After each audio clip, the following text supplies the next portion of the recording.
भगवान तो है ही, और बिना भगवा के तो सनातन है भारत को आप विजुलाइज ही नहीं कर सकते, बिकॉज बट जो गजवा हिंद की बात है, मेरे हिसाब से आज की तारीख में ये लोग कोई भी करने की कोशिश करेंगे, आयरन फिस्ट की तरीके से इनको रिस्पॉन्स दिया जाएगा। नेहरू जी ने के सामने कोई ऑपोजिशन नहीं थी, जनसंघ उस वक्त नेसेंट स्टेज के अंदर था। यहाँ पे 70 साल तक Congress party was the main dominating party.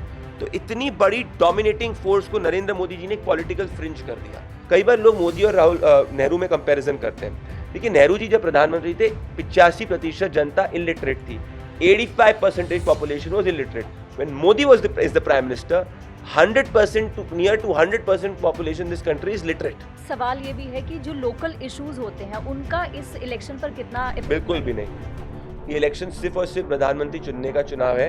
ये इलेक्शन किसी की सड़क ठीक नहीं है, लोकल एमएलए की खराब है, ये सब नहीं। I can tell you with certainty right now कि Narendra Modi is becoming the prime minister with pure majority, full majority, bigger majority. Congress के नेता ही नहीं चाहते कि राहुल गांधी कभी पीएम बने, क्योंकि उनको पता है कि ये ज़्यादा एनजीओ एक्टिविटी है। एंड अगेन कांग्रेस में भी दो खेमे मेरे हिसाब से, एक राहुल और एक प्रियंका का कैंप है। एक्चुअली जनता तो कई बार कांग्रेस को मैंडेट दे चुकी है, पर दिक्कत कांग्रेस की क्या है कि Rahul Gandhi is the biggest problem for the Congress party.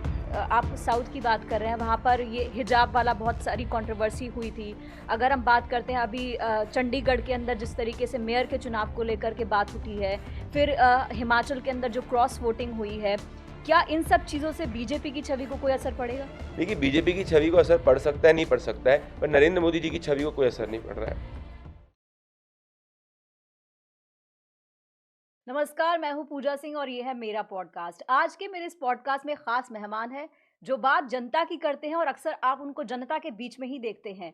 Psephologist हैं, जर्नलिस्ट हैं और साथ ही जन की बात के फाउंडर और एडिटर इन चीफ हैं प्रदीप भंडारी। बहुत बहुत स्वागत है आपका। बहुत बहुत धन्यवाद पूजा जी, आपके पीएसपी पॉडकास्ट में मुझे बुलाने के लिए बहुत बहुत धन्यवाद। थैंक यू सो मच, आपने टाइम निकाला। सबसे पहले मैं जानना चाहूंगी, आपको मैं ज्यादातर जनता के बीच में देखती हूँ, जनता का इस बार क्या माइंडसेट है?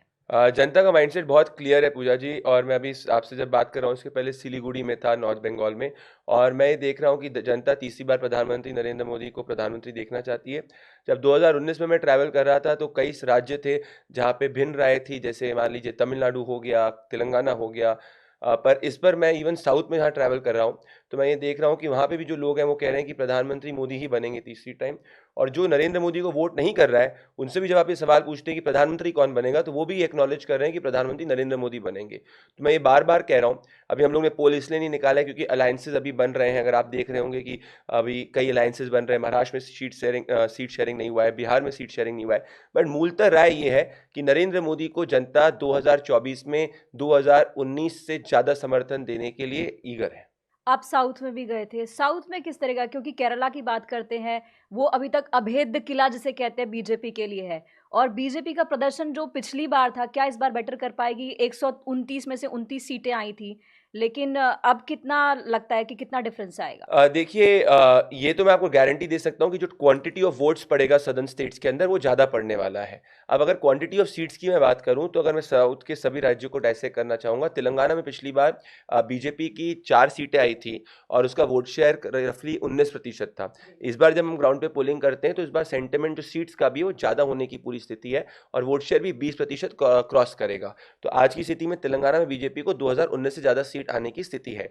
कर्नाटका के अंदर जेडीएस और बीजेपी का अगर अलायंस हो जाता है तो फिर वो स्वीप करने की स्थिति में होंगे कर्नाटका में, क्योंकि जो सदर्न पार्ट ऑफ कर्नाटका आता है, मैसूर और ये सब जो पूरी बेल्ट है, इस बेल्ट के अंदर भी आप ये एक पॉइंट पाएंगे कि नन ऑफ दीज कांग्रेस का जो वोट है वो सीट नहीं कन्वर्ट कर पाएगा अगर जेडीएस भी साथ में आ जाएगी।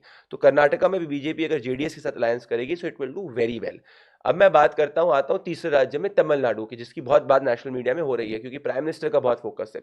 मैं तमिलनाडु में 5 दिन ट्रैवल कर रहा था। इस बार तमिलनाडु में नरेंद्र मोदी जी की एक्सेप्टेंस है। 2019 में बीजेपी की एक्सेप्टेंस नहीं थी।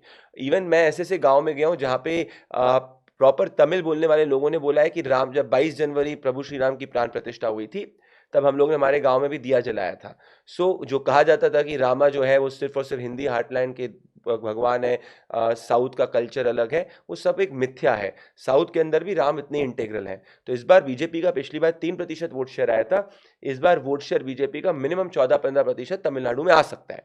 अब सीट्स कितनी कन्वर्ट होगी पूजा जी, वो निर्धारित होगा कि अलायंसेस कैसे होते हैं। तो अभी कहना उसमें मुश्किल होगा, पर कई सीट्स पे बीजेपी कॉन्टेस्ट में है। पर बीजेपी ने एक बड़ा बैरियर तमिलनाडु के अंदर क्रॉस कर दिया, मेंटल बैरियर।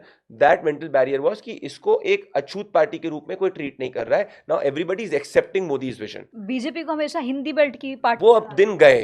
अगर आपको याद होगा 2014 के अंदर बीजेपी को 90% सीट्स मिली थी 60% ज्योग्राफी से, जो लार्जली आप कहते हैं हिंदी हार्टलैंड। 2019 में नॉन हिंदी हार्टलैंड के जितने भी आप टेरिटरीज उठा लीजिए, नॉर्थ ईस्ट के अंदर बीजेपी को पिछली बार 10 सीट आई थी 2014 में, 2019 के अंदर बीजेपी को 17, एनडीए को 17 सीट आई थी। विच मीन्स कि नॉर्थन ईस्टर्न स्टेट जहां कोई हिंदी मेजोरिटी नहीं है, मोस्टली कहीं क्रिश्चियन है, कहीं ट्राइब्स हैं, वहां बीजेपी डोमिनेट की थी। Why? Because of connectivity, infrastructure development and Modi's vision, these 3 points. इसके साथ अगर मैं उड़ीसा में आऊँ तो पिछली बार बीजेपी को 8 सीट आई थी, जो 2014 से ज़्यादा है। बंगाल में बीजेपी को 2019 में 18 सीट आई थी, जो 2014 के सिंगल डिजिट से ज़्यादा है। तेलंगाना के अंदर बीजेपी को 4 सीट आई थी, जो 2014 की 0 या 1 से ज़्यादा है, 1 अराउंड से ज़्यादा है। So if you look at it, 2019 में बीजेपी ने अपनी वो पूरी छवि तोड़ दी कि वो एक हिंदी हार्टलैंड पार्टी है। और अब बीजेपी 2024 के अंदर, बीजेपी से मैं कहूँगा नरेंद्र मोदी अपनी जो वोट लेके आएंगे वो सबको चौंका देंगे, जिस तरीके से मेरी राजनीतिक समझ कहती है। आप बोलते हैं कि फोकस जो है अभी साउथ पर ज्यादा है बीजेपी का भी और प्राइम मिनिस्टर का भी, तमिलनाडु को लेकर वहाँ अन्नामलाई काफी अच्छा कर रहे हैं। लेकिन क्या ये मानेंगे आप कि जो अभी पिछले कुछ साल के अंदर जो भी बीजेपी ने किया है, सेनेगल की स्थापना की है, वो है, राम मंदिर की बात करते हैं, खुद प्रधानमंत्री वहां पर कई बार साउथ में गए हैं, क्या आपको लगता है कि ये सारी चीजें जो कल्चर से जुड़ी हुई हैं वो ज्यादा इम्पैक्ट करेंगी इसको? देखिए इम्पैक्ट तो हो रहा है, क्योंकि देखिए द्रविडियन पॉलिटिक्स का जो कोर होता था वो इस बात का होता था कि कोई भी अगर नेशनल पार्टी आती थी, उसको जितनी भी रीजनल पार्टीज थी, एआईएडीएमके, डीएमके और बाकी की सब पार्टीज थी, वो उसको नेशनल पार्टी को कभी आने नहीं देती थी। और एक परसेप्शन क्रिएट कर दिया गया था post independence that Dravidian culture is different from the other culture, from the सनातनी कल्चर। वो बैरियर अगर किसी एक लीडर ने तोड़ा है तो प्राइम मिनिस्टर नरेंद्र मोदी ने तोड़ा है।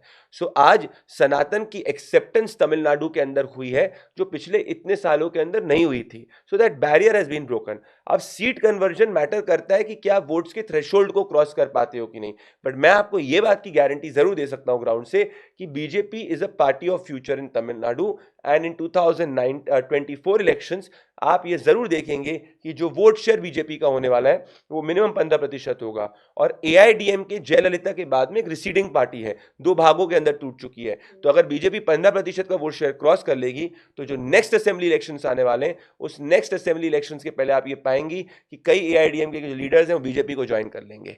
So eventually what will happen is one will be DMK led alliance and other might be BJP led alliance. So BJP in Tamil Nadu, from becoming the junior partner of AIDMK, might end up becoming the leading partner of the alliance in run up to the next assembly election, provided कि 15% minimum vote share इस बार आए, जिसके chances 80% से ज्यादा है। अब एक सवाल ये भी है कि जो लोकल इश्यूज होते हैं उनका इस इलेक्शन पर कितना इफेक्ट बिल्कुल भी पड़ेगा? नहीं। ये इलेक्शन सिर्फ और सिर्फ प्रधानमंत्री चुनने का चुनाव है। ये इलेक्शन किसी की सड़क ठीक नहीं है, लोकल एमएलए की खराब है, ये सब नहीं। ये बात, लेकिन जो लोकल इश्यूज है, लोकल इश्यूज भी वैसे नहीं, सड़क और पानी वाले। आप साउथ की बात कर रहे हैं, वहां पर ये हिजाब वाला बहुत सारी कंट्रोवर्सी हुई थी।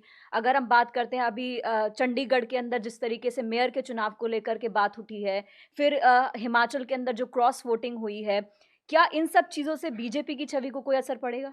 देखिए बीजेपी की छवि को असर पड़ सकता है, नहीं पड़ सकता है, पर नरेंद्र मोदी जी की छवि को कोई असर नहीं पड़ रहा है, क्योंकि लोगों के अंदर एक यूनानिमिटी है कि नरेंद्र मोदी देश को आगे ले जाने के लिए तत्पर है, बाकी पॉलिटिक्स है। तो ये चुनाव बीजेपी का चुनाव नहीं है, नरेंद्र मोदी का चुनाव है। और नरेंद्र मोदी को चुनने के लिए बीजेपी एक पार्टी है, ये हमें समझना पड़ेगा। बीजेपी का वोट 2009 में 7 करोड़ 80 लाख था, नरेंद्र मोदी जी ने उसको बढ़ा के 2014 में 15 करोड़ किया, और नरेंद्र मोदी जी ने उसको बढ़ा के 2019 के अंदर 22 करोड़ किया। ये 15 करोड़ का जो एडिशन वोट हुआ है वो नरेंद्र मोदी जी का हुआ है। तो ये सब जितने भी पॉलिटिकल बीजेपी पे, जितना बीजेपी वर्सेस कांग्रेस, आप ये सब चलती रहेंगी, तभी कुछ स्टेट इलेक्शन बीजेपी जीतती हारती है। बट जब मोदी की बात आती है, everything voter keeps aside and votes the leader again. West Bengal के बारे में क्या बोलें? क्योंकि वहाँ पर जो वोट्स को लेकर के, चुनावों को लेकर बात चलती है, वो सारे कहते हैं कि वो टीएमसी मैनिपुलेट करती है। देखिए बंगाल में मैं बहुत ज़्यादा क्लोजली काम किया हूँ, असेंबली में भी 4 महीने में रहा था फील्ड पे, उसके पहले भी मैं बहुत ट्रैवल किया था। एक बात मैं यूनानिमिटी के साथ कह सकता हूँ कि बंगाल में सिर्फ पब्लिक परसेप्शन से चुनाव नहीं जीता जाता है। You have to fight to win the election in Bengal, which means कि अगर जनता चाहे कि वो मान लो बीजेपी को लाना चाहती है या किसी और को लाना चाहती है, उसकी गारंटी नहीं होती। आपको पोलिंग बूथ के ऊपर अपनी मशीनरी सेटअप करनी होगी, आपको इंश्योर करना पड़ेगा कि फेक वोटिंग ना हो, बोगस वोटिंग ना हो। सो बहुत सारे फैक्टर्स हैं। सो बंगाल के अंदर का जो चुनाव है उस पर मैं अपनी राय इस वक्त अभी इसलिए नहीं दे सकता क्योंकि ये सब मैटर करता है कि पोलिंग डे पे, ऑन द पोलिंग डे, क्या कितनी फेयर वोटिंग होती है, कौन सी पॉलिटिकल मतलब पार्टी के। आप एक तरीके से अभी क्वेश्चन कर रहे हैं कि फेयर हो पाती है या नहीं हो पाती, वो अपने आप में चैलेंज है। ये तो फैक्ट है ही। इतने सारे अभी आपको मैं आपको बताता हूँ कि जैसे साउथ 24 परगनास के जिले में आप चले जाएंगे, वहाँ 35% माइनॉरिटी पॉपुलेशन है। कई ऐसे वोटर वहाँ पे अगर आप देखेंगे तो 35% मान लीजिए माइनॉरिटी पॉपुलेशन 90% वोट कर दे, और जो बची की पॉपुलेशन है उसके कई घरों पे ताला लगा दिया जाए और वोट करने ही ना वो जाए, तो आप क्या उसमें कर पाएंगे। कई so Bengal is a very different system all together. और बंगाल में machinery also matters a lot. जैसे कई जगह कहते हैं मनी पावर मैटर करती है, यहाँ मशीनरी मैटर करती है। And so sentiment Mamata Banerjee के खिलाफ है, no doubt about that. But sentiment 2021 के पहले भी खिलाफ था। 2019 के पहले फॉर द फर्स्ट टाइम जब ममता वाज शॉक्ड कि बीजेपी इतनी राइज कर गई 18 सीट लाके। अभी क्या एक डिफरेंट हुआ है, संदेश खाली के बाद में जो महिलाएं हैं उनमें गुस्सा आया है, और महिलाएं ममता बनर्जी का कोर बेस वोट हुआ करती थी। अब ये ट्रांसलेट कितना वोट में होगा वो हमें देखना पड़ेगा। सो मैं ये कह रहा हूँ बंगाल में ये मैटर करेगा कि पोलिंग डे के ऊपर, पोलिंग डे पे कौन सी पार्टी ज़्यादा बेटर परफॉर्म करती है, वोट डलवा पाती है अपने विरोधियों। अगर आपका विरोधी आपके वोटर्स को नहीं पोलिंग बूथ जाने दे रहा है, आप उनको कैसे पोलिंग बूथ पहुंचाते हो, क्या अगर बोगस वोटर्स बॉर्डर एरियाज के अंदर है उस पर क्या एक्शन लिया जाता है। सो बहुत मल्टीट्यूड ऑफ फैक्टर्स है बंगाल के अंदर। जी। ये भी मानते हैं आप कि जो बांग्लादेशी घुसपैठी हैं, उनका भी एक बहुत बड़ा रोल वहाँ पर रहता है? 100%। तभी सीए बहुत ज़्यादा ज़रूरी है ही। और ये तो एक हिडन सीक्रेट है। अब आप इसमें कुछ टैबुलेशन की बात नहीं है, पर कोई भी व्यक्ति अगर 12 सात इन सब इलाकों में ट्रैवल करेगा वो देखेगा कि बहुत सारे वोटर्स ऐसे हैं जो अगर कोई भी इन्वेस्टिगेशन करे दे विल फाइंड कि ये वोटर्स इलीगल हैं जिनको लीगल बनाया गया है। So that is what I am saying कि बंगाल के अंदर बहुत सारी डिस्ट्रिक्ट्स ऐसी हैं, जैसे मान लीजिए मालदा, मुर्शिदाबाद, यहाँ पे डेमोग्राफी ऐसी है जहाँ पे सिर्फ और सिर्फ कोई जीत नहीं सकता है। सो अपार्ट फ्रॉम जो मान लीजिए माइनॉरिटी पॉपुलेशन जिसको वोट करती है। So Bengal is a very complex state.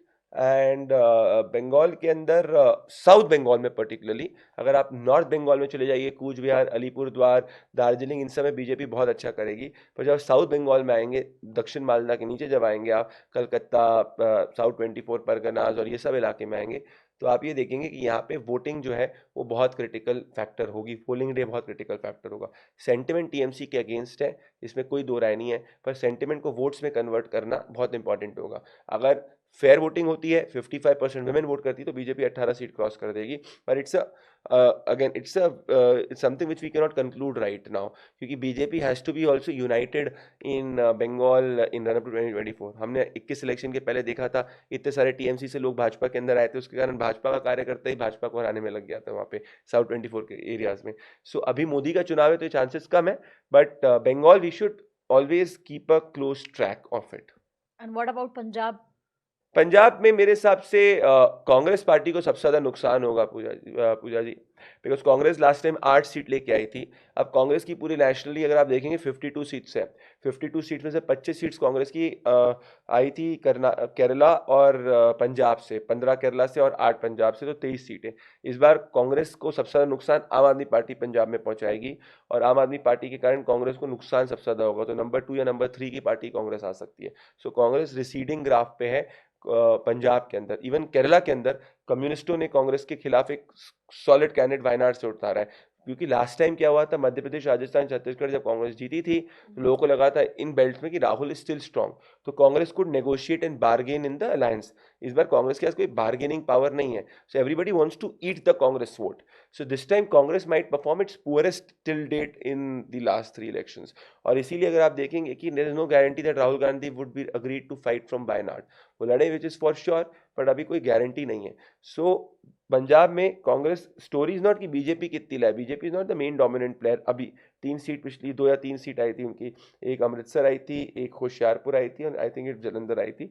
3 या 2 आई थी, I am not exactly sure, but it's a single digit. Last time Congress got 8 seats. This time आम आदमी party will eat a lot into Congress. तो नुकसान कांग्रेस का ज्यादा है, ना कि बीजेपी का. तो कांग्रेस को तो बात समझ नहीं आ रही, क्योंकि अभी हिमाचल की बात कर लेते हैं, तो हिमाचल के अंदर बहुत सारी चीज़ें ऊपर नीचे चल रही हैं और वहाँ पर भी कांग्रेस जो है वो चीज़ों को सँभाल नहीं पा रही, क्योंकि हिंदी बेल्ट की अगर हम बात करते हैं, सिर्फ़ वही एक स्टेट है जहाँ पर अभी उनकी गवर्नमेंट है। एक्चुअली जनता तो कई बार कांग्रेस को मैंडेट दे चुकी है, पर दिक्कत कांग्रेस की क्या है कि Rahul Gandhi is the biggest problem for the Congress party.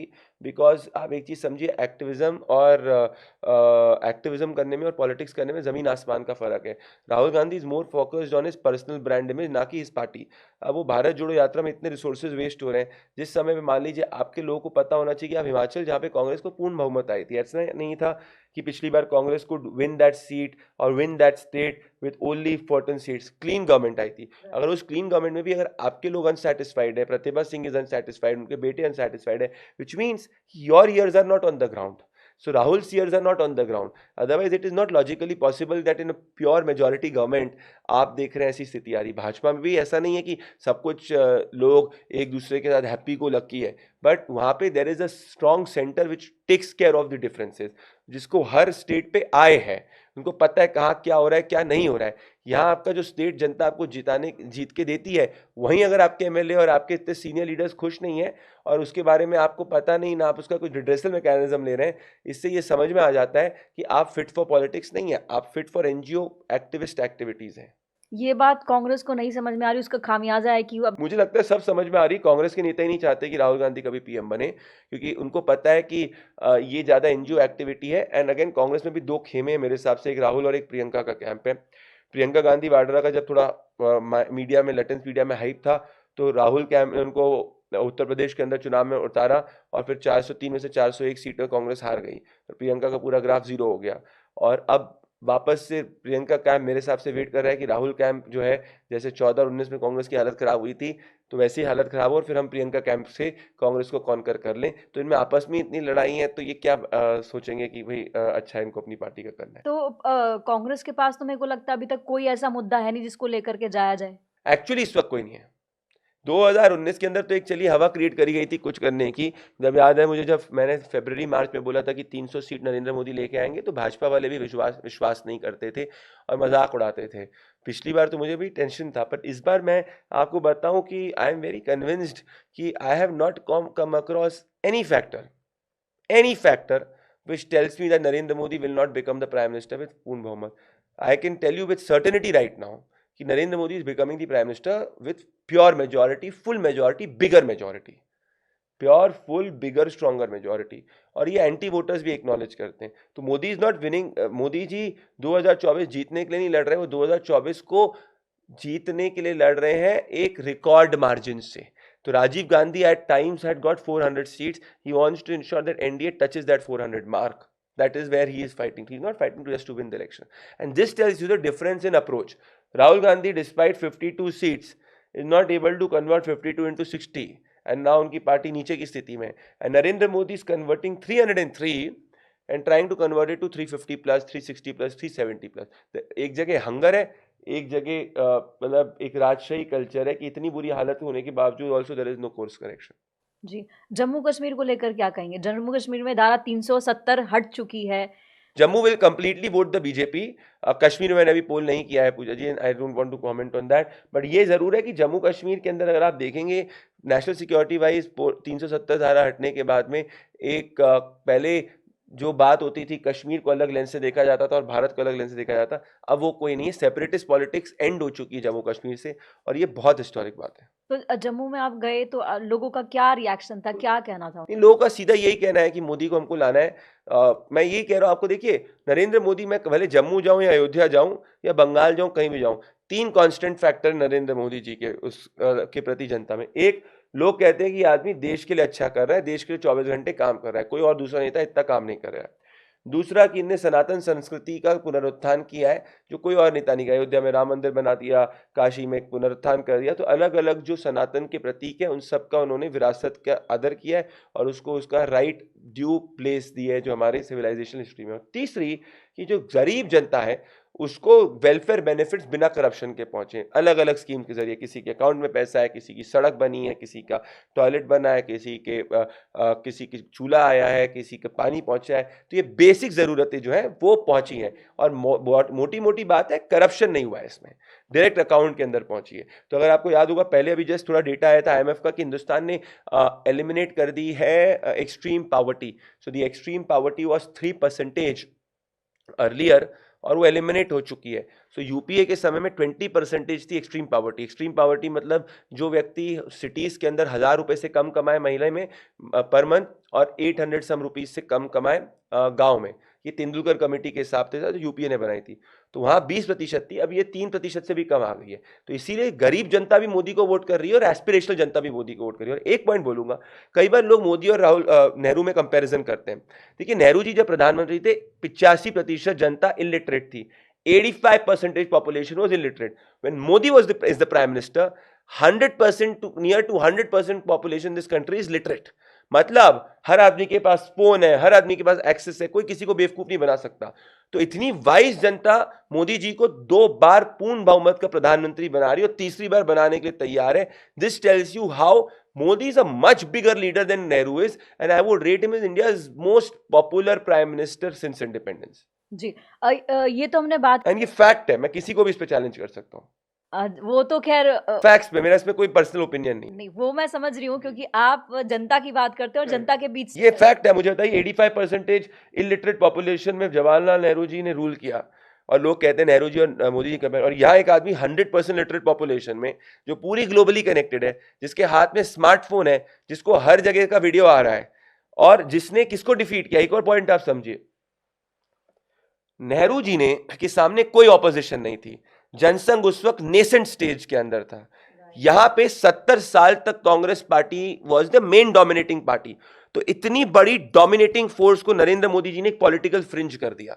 अगर मैं आपको एक एनालॉजी देना चाहूंगा, तो एक समय में क्रिकेट में क्या होता था, ऑस्ट्रेलियन टीम बहुत बड़ी डोमिनेट करती थी रिकी पॉन्टिंग, स्टीव वॉ के समय। इमेजिन करिए, एक इंडियन कैप्टन आके रिकी पॉन्टिंग और स्टीव वॉ की ऑस्ट्रेलियन टीम को नंबर 2 पे नहीं, नंबर आखिरी पे छोड़ देता है। सिर्फ मैच ही नहीं जीतता है, तो 40 रन पे क्लीन बोल्ड कर देता है, सिर्फ 200 रन नहीं बनाता है, 400 रन बनाता है। ये है नरेंद्र मोदी का फैक्टर। जी, ये बताइए कि सीए, एनआरसी और यूसीसी ये कितना इफेक्ट डालेंगे, क्योंकि अमित शाह बोल चुके हैं कि सीए का नोटिफिकेशन तो इलेक्शन से पहले आएगा ही। यूसीसी अभी उत्तराखंड में आ गया, उसको लेकर हल्ला काटा गया।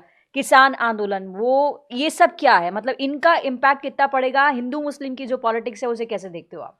देखिए, यूसीसी में कुछ हिंदू मुस्लिम है नहीं, कॉन्स्टिट्यूशन के अंदर दिया गया है। जो लोग मुसलमान परस्ती की राजनीति करते हैं, उसको हिंदू मुस्लिम से देखते हैं। कॉन्स्टिट्यूशन में बाबा साहेब अम्बेडकर और बाकी लोगों ने जो बनाई थी, उन्होंने यूसीसी इन्विजन किया था।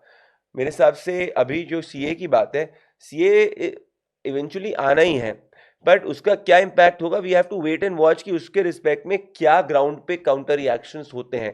क्योंकि कई लोग जो चाहेंगे इसको वापस से यूज करने की कोशिश करेंगे, जैसे दिल्ली में शाहीन बाग क्रिएट करने की कोशिश की गई।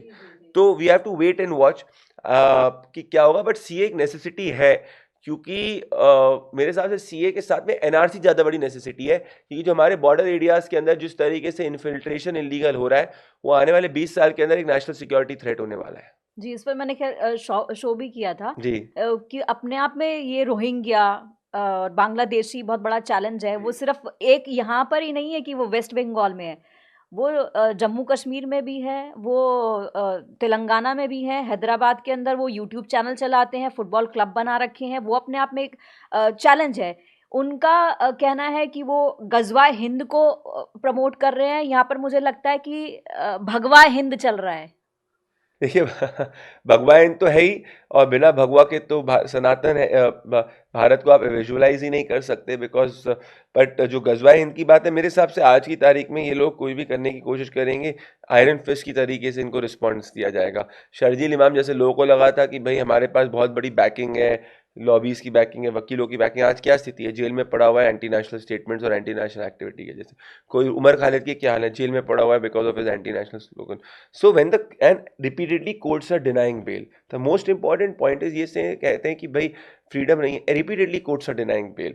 सो what I am trying to say that today there is no government, the government is not a government जो अपीस करेगी किसी को। It will take every action which is in the interest of the country and which is equal in front of the law. Second line of leadership आप कहाँ देखते हैं? अन्नामलाई की बात आजकल बहुत चल रही है। देखिए, अन्नामलाई हेमंत बिस्व शर्मा अपने आप में एक फायर ब्रांड है और उत्तराधिकारी अगर मोदी का माना जाता है तो योगी को माना जाता है। सेकंड लाइन ऑफ लीडरशिप कैसे देखते हैं आप? मेरे हिसाब से नरेंद्र मोदी जी के जो शूज हैं उसमें कोई भी नहीं स्टेप कर सकता है इस देश के अंदर आने वाले किसी भी साल में। Narendra Modi is a once in a generation leader. Because कहना आसान होता है कि कौन नेक्स्ट लाइन होगा, बट आप समझो कि उस आदमी ने क्या किया है। उस आदमी का एक्सपीरियंस किसी के पास नहीं है जो प्राइम मिनिस्टर नरेंद्र मोदी के पास में। 20 years prime minister Narendra Modi ground पे चप्पल घीसते हुए रहे। 20 साल उन्होंने देश की जनता के बीच में स्ट्रगल किया। 20 साल प्रधानमंत्री नरेंद्र मोदी ने गवर्नेंस करी गुजरात की, और जहां पहले उनको रिडिक्यूल किया गया और फिर उन्होंने उनको मोस्ट प्रॉस्परस स्टेट्स बनाया। उसके बाद वो व्यक्ति प्रधानमंत्री बने और 10 साल तक पूर्ण बहुमत का प्रधानमंत्री चलाए। That man has got experience of everything and anything. Nobody in this country, no leader has ever got. Nehru also did not get, Indira did not get. तो इनको तो सत्ता सौंपी गई थी. No leader has got. So he is a mix of everything which Bharat stands for. जिसमें सनातन pride भी है, जिसमें ग्लोबल एस्पिरेशंस भी, जिसमें वेलफेयरिज्म भी है। ये तीन इतनी बड़ी रीच किसी की भी नहीं है। कौन स्टेप करेगा? शूज में तो कोई भी स्टेप नहीं कर सकता है, सबको ही पता है। नेक्स्ट जेन क्या होगी वो पॉलिटिक्स की सर्कमस्टेंसेस। पोटेंशियल आप किस में देखते हैं? देखिए, लीडर्स तो बहुत सारे पॉपुलर हैं। आपने जिन सबका नाम लिया, योगी जी पॉपुलर है, अमित शाह जी पॉपुलर है, फडणवीस जी पॉपुलर है, अन्नामलाई तमिलनाडु के अंदर ही is doing well, it will take him lot of time. Hemant Biswa is popular. क्या होता है पूजा जी, आज हम बैठ के बात कर रहे हैं लीडर, कल को आप किसी दूसरे लीडर की भी बात कर सकती हैं। सिचुएशंस क्या डिमांड करती है। आज से 5 साल पहले कोई, आज से 10 साल पहले आप हेमंत बिस्वा शर्मा जी की तो बात नहीं करती थी नेशनल स्टेज पे। आज से 12 साल पहले तो आप योगी जी की बात नहीं करती थी। ये तो है ना। तो मैं ये कह रहा हूँ पॉलिटिक्स में ना सब क्रिएशंस जो होते हैं वो सर्कमस्टेंसेस के क्रिएशन होते हैं। यूपीए ने इतना बुरा परफॉर्मेंस किया 2 में, इतना करप्शन किया, देश में इतनी डिस्पोंडेंसी आ गई कि देश को एक स्ट्रांग लीडर नरेंद्र मोदी की जरूरत पड़ गई। पर एक बात तो तय है कि अब देश जो है वो निर्णय कर चुका है कि वैसे काल में, खिचड़ी काल में वापस नहीं जाना चाहेगा। तो जो भी लीडरशिप होगी आगे चल के, उसमें एक एलिमेंट ऑफ स्ट्रेंथ तो होगी, और उसमें और कोई भी लीडर अपीज नहीं कर सकता आने वाले समय के अंदर। तो ये 2 क्वालिटीज तो रहेगी, strength, non appeasing and India's interest. तो अब कौन होगा, you never know. Because see, मेरे हिसाब से प्राइम मिनिस्टर नरेंद्र मोदी आज एक सिर्फ पॉलिटिशियन नहीं है। नरेंद्र मोदी टुडे एक मॉरल कॉन्शियस के ऊपर है। कोई आदमी, आप इमेजिन करिए, सोच सकते हैं कि जो पूरी जनता को बोले कि आप कोविड काल में घर के बाहर आइए और सब लोग एक साथ में आके अपने घर के बाहर आके थाली बैंग करिए, so that it represents a positive spirit. ऐसे तो कोई भी लीडर को बोल के आप मैं कभी नहीं जाएंगे, कौन सा जाके चेक कर रही है पुलिस की घर के बाहर आ जाओ, कोई नहीं, but still everybody came out. This tells you that he has connected to the hearts of the people. तो कल को प्रधानमंत्री नरेंद्र मोदी बोले कि this person will be the leader, people might believe that also. So what I am trying to just establish that this statement right now is too early, because I believe that Narendra Modi will complete the entire third term. जी। तो ये लोग कह रहे हैं 26-26, I don't disagree with that. I believe, बल्कि मेरी भी gut feeling यही कहती है कि वो अपना थर्ड व्हाई शुडंट ही? वो व्यक्ति 18 साल के नौजवान से ज्यादा मेहनत कर रहा है। वो आदमी ने देश को एक रफ्तार पे लेके कर दिए। तो why should India look back, और why should India look at some any situation where there is element of uncertainty. जी। अब मैं ये ब्रैकेट जानना चाहूंगी, बीजेपी कह रही है 400 पार, लेकिन वो ब्रैकेट क्या होगा जिसमें एनडीए आएगी या बीजेपी आएगी? 400 एक फिक्शनल टारगेट नहीं है, पर 400 एनडीए होगा कि नहीं होगा वो बहुत सारे फैक्टर्स पे डिपेंड करेगा। बीजेपी को साउथ के अंदर पिछली बार कर्नाटका स्वीप किया था। एक बीजेपी को जितने स्टेट्स पिछली बार स्वीप किए थे उससे 2 ज्यादा स्टेट्स स्वीप करने पड़ेंगे इस बार, और 8 स्टेट्स के अंदर अपनी सीट्स बढ़ानी पड़ेगी, जो पॉसिबल है। जैसे मध्य प्रदेश में पिछली बार छिंदवाड़ा हारी थी, इस बार जीत सकती है। झारखंड में जो पिछली बार हारा था वो बीजेपी में ज्वाइन कर गया है, तो जीत सकती है। छत्तीसगढ़ में, बस्तर में इस बार वोट पड़ा है तो बढ़ सकता है। उड़ीसा में अगर बीजेपी और बीजेडी मान लीजिए साथ में जाते तो 21 सीट एनडीए के खाते में चले जाती है। आंध्र प्रदेश में अगर कोई फ्रेंडली अलायंस एनडीए का है तो मान लीजिए इलेक्शंस के बाद में कोई ना कोई पार्टी जुड़ जाए तो हो सकता है। So I am saying this for sure that whether 400 will happen or not, we have to wait and watch for the next few days कि सीट शेयरिंग क्या होती है। और ये 3-4 हफ्ते पोलिंग के पहले ही आप बता पाओगे कि ऐसा हो रहा है कि नहीं हो रहा है। और इसमें जो स्विंग राज्य है वो बंगाल का राज्य, उड़ीसा का राज्य और महाराष्ट्र और उत्तर प्रदेश रहेगा। जैसे यूपी में बीजेपी आज की स्थिति में 2019 से ज्यादा बहुत मजबूत है। सो यूपी में बीजेपी अब मैक्सिमाइज क्या 74 पे करेगी, 72 पे करेगी, 78 पे करेगी, ये मैटर करेगा। सो कोई भी ऐसा राज्य नहीं है जहां से बीजेपी डेप्रिसिएट हो रही है, पर 11 राज्य जहां से वो बढ़ सकती है। अब वो बढ़ेगी कि नहीं बढ़ेगी, कितना बढ़ेगी, हमें देखना होगा। इंडिया अलायंस को कहाँ देख रहे हैं आप, जो नहीं। बिलो द बेल्ट जाकर के प्रधानमंत्री पर पर्सनल अटैक करती है, उसको कहाँ देखते हैं आप? आई थिंक ये अलायंस इज अ जोक। कल आपने भगवंत मान को देखा होगा किस तरीके से वो प्रताप सिंह बाजवा के साथ लड़ रहे थे, and in fact he was humiliating Pratap Singh Bajwa. So there is no alliance. देखो, साथ में दो लोग चाय बिस्कुट पी लें, सीट शेयरिंग कर लें, उससे अलायंस नहीं होता। अलायंस तब होता है जब वर्कर्स दोनों के ग्राउंड पे साथ में काम करते हैं कॉमन गोल से। वो अभी कहीं पे भी नहीं है।